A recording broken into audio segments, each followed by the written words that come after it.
Hi friends, welcome to not వైద్యం. మమ్మల్ని ఎంతగానో ఆదరిస్తున్న మా ప్రేక్షకులకి, మా సబ్స్క్రైబర్స్కి మా హృదయపూర్వక ధన్యవాదాలు. మీరు ఎలాంటి సమస్యలతో బాధపడుతున్నా, ఎలాంటి వ్యాధులకు గురైనా మా కామెంట్ ద్వారా తెలియచేయండి. తప్పకుండా చక్కని చిట్కాలు అందిస్తాం. మీ సమస్య తీవ్రమైనది అయితే మా కాంటాక్ట్ నెంబర్ 8328561975 లేదా 9703774744 కాల్ చేసి మా యొక్క అమూల్యమైన సలహాలని, సూచనలు కూడా మీరు పొందవచ్చు. సో ఫ్రెండ్స్, ఈరోజు మనం చాలా మంది కూడా మాకు కాల్ చేసి వాట్సాప్ ద్వారా కూడా చెప్తూ ఉంటారు, అంగం పైన చిన్న చిన్న కురుపులు రావడం జరుగుతుందని. దీనికి కారణం ఏంటి, దీన్ని ఎలా ట్రీట్ చేసుకోవాలి? ఇందులో రెండు రకాల అంశాలు మనం గుర్తుపెట్టుకోవాలి. సహజంగా చాలా మందికి శరీరంలో ఉన్నటువంటి అధిక వేడి వల్ల కానివ్వండి, మరే ఇతర స్కిన్ ఎలర్జీల వల్ల ఈ అంగం పైన చిన్న చిన్న కురుపులు రావడం అనేది జరుగుతూ ఉంటుంది.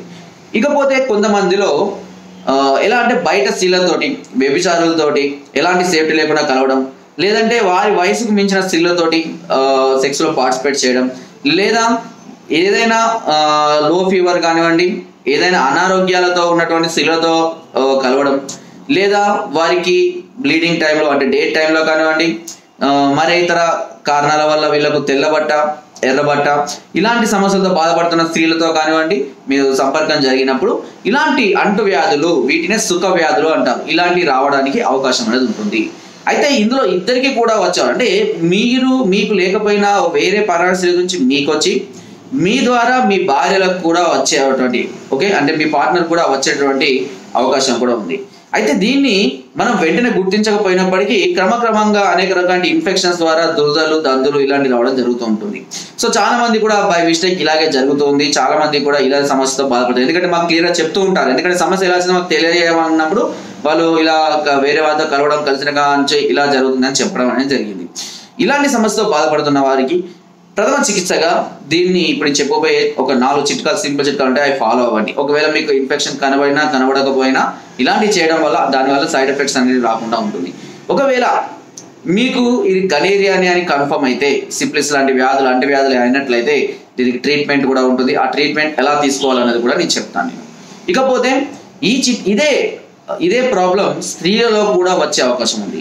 అయితే పురుషులకు అంగం మీద వచ్చే కురుపులకు ఇచ్చే చిట్కాలు వేరుంటాయి. అదేవిధంగా స్త్రీలకు కూడా యోని వద్ద వచ్చే దురద వల్ల కానివ్వండి, ఇంకేదైనా ఇలాంటి ఇన్ఫెక్షన్స్ తగ్గించడానికి కావాల్సిన చిట్కాలు వేరే ఉంటాయి. అది నేను నెక్స్ట్ వీడియోలో స్త్రీలకు ఎలాంటి చిట్కాలు వాడితే దీని నుంచి బయటపడచ్చు దాని గురించి నేను చెప్తాను. ముఖ్యంగా ముందుగా పురుషులు కనుక మీరు ముందుగా దీన్ని గనేరియా టెస్ట్ చేయించుకోండి. బ్లడ్ ఇన్ఫెక్షన్ ఉందా, ఏమంది తెలుస్తుంది. ఒకవేళ పాజిటివ్ వచ్చి ఇది గనేరియా అనే అంటువ్యాధి అనేది తెలిసినట్లయితే భయపడాల్సిన అవసరం లేదు.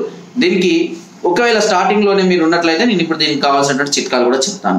సో ఈ గనేరియా సోకిందని తెలిసిన వెంటనే ముఖ్యంగా ప్రతిరోజు మీరు అంగాన్ని జాగ్రత్తగా శుభ్రపరచుకుంటూ ఉండాలి. అంటే మామూలు స్నానం చేసినప్పుడు సబ్బుతో కడుగుతూ ఉండాలి. రోజు కనీసం ఒక 4 సార్లు అంగాన్ని వాము నీరు ఉంటుంది కదా, వామును నానబెట్టాలి. 24 hours నానబెట్టుకోండి. ఆ నీటితోటి తరచుగా ఈ అంగాన్ని కడుగుతూ ఉండాలి. ఇన్ఫెక్షన్ ఏమైనా ఉంటే తగ్గిపోతుంది. ఇకపోతే ఇది ఎక్స్టర్నల్ యూస్ మాత్రమే, అంటే అంగం పైన ఉన్నటువంటి ఇన్ఫెక్షన్ అనేది పెరగకుండా ఉండడానికి ఎక్స్టర్నల్ యూస్. ఇకపోతే ఇంటర్నల్ యూస్ గా మనం ఏమేమి చేయాలి? ప్రతిరోజు ఉదయము రాత్రి 1 చెంచాడు నువ్వుల నూనె తీసుకోండి. మొదటి చిట్కా, 1 చెంచాడు నువ్వుల నూనెను ఉదయము రాత్రి నేరుగా తాగండి. రెండో చిట్కా, మీకు తిప్పతీగ కనుక మీకు అందుబాటులో ఉంటాయి, ఆన్లైన్లో చూడండి, చాలా మందికి అందుబాటులో ఉంటాయి. లేకపోతే తిప్పతీగ చూర్ణం అని కూడా లభిస్తుంది మనకు, ఓకేనా, గుడుచి అని కూడా పిలుస్తూ ఉంటారు. ఈ తిప్పతీగ చూర్ణాన్ని ఒక 1/2 లీటర్ నీటిలో వేసి బాగా మరగనిచ్చి, ఆకు దొరికితే కనుక డైరెక్ట్ ఆకునేసి మరగనిచ్చి కషాయంలో తయారు చేసుకొని, అంటే పావు నీరు మిగిలేదాకా మరిగిన తర్వాత ఈ పావు నీటిలో 2 భాగాలుగా చేసుకొని ఉదయం 1, అదేవిధంగా రాత్రి 1 గ్లాస్ మోతాదులో తీసుకుంటూ ఉండాలి. ఇంకోటి మంచి గంధము అన్నం తిన్న తర్వాత కానీ, అన్నం తినడానికి ముందు కానీ 1 చెంచాడు లేదా 1/2 చెంచాడు మంచి గంధాన్ని ఉదయము రాత్రి పూట కూడా తీసుకుంటూ ఉండాలి. ఈ విధంగా ప్రతిరోజు రెగ్యులర్గా మీరు చేస్తూనే ఉండాలి. అంతేకాకుండా సరస్వతి ఆకు చూర్ణం అని కూడా లభిస్తుంది మనకు. సరస్వతి ఆకు చూర్ణం కూడా చాలా ఎక్సలెంట్గా పనిచేస్తుంది. ఈ సరస్వతి ఆకు చూర్ణాన్ని కూడా కషాయం లాగా తయారు చేసుకొని, అంటే ఇంతమంది తిప్పతీగ కషాయం చెప్పారు, అదే విధంగా దీన్ని కూడా తయారు చేసుకొని ఈ విధంగా, అంటే మీరు ఏదైతే తిప్పతీగ చూర్ణము కషాయం తాగుతారు కదా, అది తాగినాక 2 గంటల తర్వాత ఈ సరస్వతి ఆకు చూర్ణాన్ని అన్ని కలిపి చేసుకోండి, ఏం కాదు. దీనివల్ల ఎలాంటి బ్లడ్ ఇన్ఫెక్షన్స్ ఉన్నా, ఎలాంటి సుఖ వ్యాధులు ఉన్నా అన్నీ కూడా పూర్తిగా స్టార్టింగ్ స్టేజ్లో ఉంటే కనుక తగ్గిపోవడం జరుగుతుంటుంది. ఓకేనా? ఇకపోతే మీ సమస్య తీవ్రం అయింది అనుకుందాం, దీనికి మెడిసిన్ ఉంటుంది మా వద్ద. ఖచ్చితంగా 4 నుంచి 5 నెలల పాటు మెడిసిన్ వాడాలి. పౌడర్ ఉంటుంది, మాత్రలు ఉంటాయి, ఆయింట్మెంట్, ఇవన్నీ ఖచ్చితంగా వాడాల్సిందే. గనేరియా చాలా అంత ఈజీగా తీసుకునే విషయం ఏం కాదు. సమస్య ముదిరింది అని అంటే అంగం కూడా తీసివేయాల్సినటువంటి పరిస్థితికి రావాల్సి ఉంటుంది. కాబట్టి జాగ్రత్తగా ఉండండి. దీనికి సంబంధించి అంటే మీకు ఇలాంటి ఇబ్బందులు కనుక ఏర్పడి టెస్ట్ చేయించుకొని మమ్మల్ని సంప్రదించండి. పైన స్క్రోల్ నెంబర్కి వాట్సాప్ ద్వారా కానివ్వండి, లేదంటే ఫోన్ చేసి కానివ్వండి, లేదా కింద డిస్క్రిప్షన్లో ఉన్న మా అడ్రస్కి నేరుగా సంప్రదించి కానీ ఈ గనేరియాకి సంబంధించిన పూర్తి ట్రీట్మెంట్ని పొందవచ్చు. దీనికి సంబంధించిన అమౌంట్ విషయాలు అన్నీ కూడా మీరు సంప్రదించినప్పుడు అన్ని క్లియర్గా చెప్తాము. అంతేకాకుండా ఒకవేళ మీరు రాలేని పరిస్థితిలో ఉంటే కనుక అంగం ఎలా ఉందని 1-2 ఫొటోస్ కనుక మాకు వాట్సాప్ చేసి మీకు సంబంధించిన డీటెయిల్స్ అన్ని కూడా మాకు ఫోన్ చేసి చెప్పి మీ అడ్రస్ని కనుక మాకు వాట్సాప్లో పంపించినట్లయితే మీకు దీనికి సంబంధించినటువంటి అమౌంట్ అన్ని కూడా చెప్పడం, ఆ అమౌంట్ ట్రాన్స్ఫర్ చేసిన వెంటనే మీకు కొరియర్ ద్వారా మీ సమస్య తగ్గ మెడిసిన్ పంపించడం, దీని ద్వారా మీ సమస్యను మీరు ఇంటి వద్దనే ఉండి త్వరగా క్యూర్ చేసుకునే అవకాశాన్ని మీకు కల్పిస్తున్నాం. ఎందుకంటే చాలా మంది కూడా ఇలాంటి చూపించుకోవడానికి కానివ్వండి, బయటికి వెళ్ళి డాక్టర్లు ఏ డాక్టర్ని కలవాలి, డాక్టర్లు చెప్పుకుంటే ఏమవుతుంది, ఇంట్లో చెప్పుకోలేము, భార్యకి చెప్పుకోలేము, పేరెంట్స్కి చెప్పుకోలేము, ఫ్రెండ్స్కి చెప్పుకోలేము.